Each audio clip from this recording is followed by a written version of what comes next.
Hi అండి, నమస్తే. Welcome back to Ponaganti family vlog అండి. అందరూ ఎలా ఉన్నారు? బాగున్నారా? నేను కూడా చాలా బాగున్నానండి. ఈరోజు వీడియోలో ఒక టేస్టీ అయిన చేపల పులుసుని చూపించబోతున్నాను. అదేనమాట పాల చేపల పులుసు అనమాట అండి. ఇది మా పెద్దమ్మ గారు తీసుకొచ్చారు. సముద్రం చేప అనమాట అండి, పాల చేపలు అనమాట. చాలా బాగుంటుందండి, చాలా టేస్ట్గా కూడా ఉంటుంది. అదైతే నీట్గా శుభ్రంగా కడిగేసుకొని ఉప్పు, కారం, పసుపు పట్టించి ఉంచారనమాట అండి.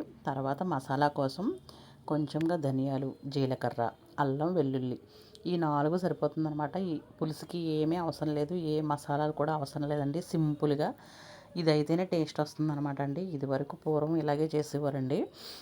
అయిన తర్వాత మనం ఆనియన్ పేస్ట్ అయితే ఆడాలి. ఒక 3 అయితే ఆనియన్స్ తీసుకున్నాను, అది కూడా పేస్ట్ ఆడుకొని పక్కన పెట్టేసుకోవాలి.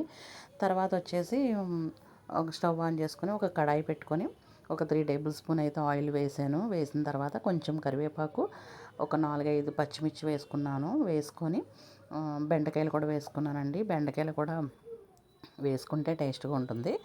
వేసుకొని కొంచెం సేపు ఆయిల్లో ఫ్రై చేసిన తర్వాత మనం ముందుగా ఆడుకున్న ఆనియన్ పేస్ట్ ఉంది కదా, ఆ ఆనియన్ పేస్ట్ కూడా వేసేసుకొని కొంచెం సేపు పచ్చివాసన పోయే వరకు ఆ నూనెలో మగ్గనివ్వాలన్నమాట.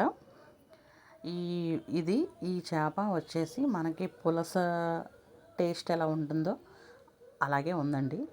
పులుసు చాలా బాగుంది, సేమ్ పులుసు తిన్నట్టే ఉందన్నమాట. అంత బాగుంటాయి ఈ పాల చేపలు అంటండి.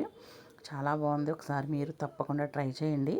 తర్వాత మనం మ్యాగ్నేట్ చేసుకున్న ఈ చేప ముక్కలను కూడా వేసేసుకొని కొంచెం సేపు ఫ్రై చేసుకోవాలి. అవి కూడా చేసిన తర్వాత మనకి పులుపు ఎంతవరకు తినగలరో ఆ పులుపు తగ్గట్టు చింతపండు తీసుకోండి. చింతపండు తీసుకొని అవి కొంచెం చిక్కగానే మనం చింతపండు గుజ్జు వేసుకోవాలి.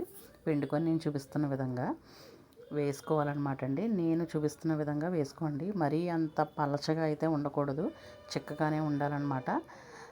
ఇదిగోండి నేను చూపిస్తున్న విధంగా. తర్వాత కొంచెం సాల్ట్ వేసుకోవాలి. సాల్ట్ వేసుకున్న తర్వాత మనం ముందుగా ప్రిపేర్ చేసుకున్న మసాలా ఉంది కదా, ఆ మసాలా కూడా వేసేసుకోండి.